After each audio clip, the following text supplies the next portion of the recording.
Здравейте, приятели! Показвам ви един уникален имот с уникална гледка към Родопите и Пирин. Целият лежи на южен склон. Не знам дали се вижда добре от видеото, но се вижда цялата Пирин планина. Има голямо лице на път, то се вижда къде минава колата отдолу. Това пред нас даже се вижда ски пистите на град Банско, но в момента са в облаци и не могат хубаво да се видят големите писти на Тодорка, но се вижда междинна станция. Ето, показваме я. Това в далечината е град Банско. Ето го, град Банско.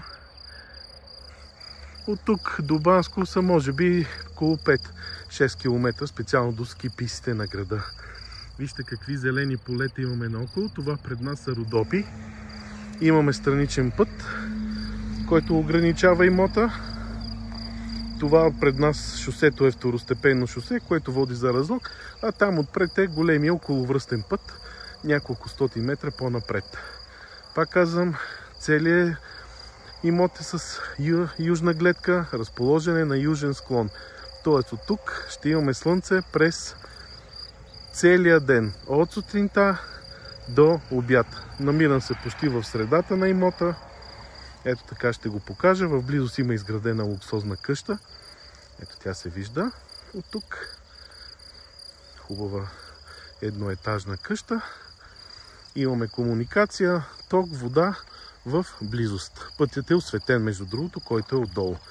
За повече информация ще оставя моите данни на линка под това видео.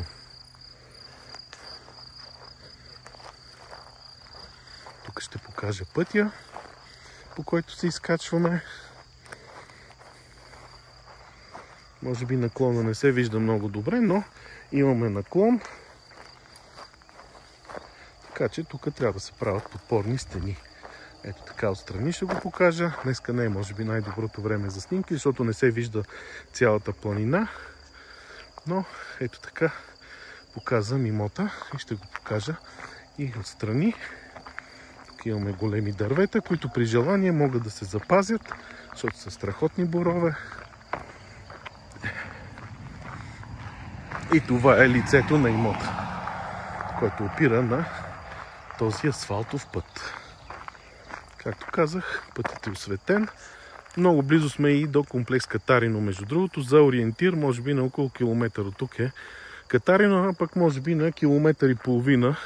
Два сме от центъра на град Разлог. Тоест много сме близо до самият град.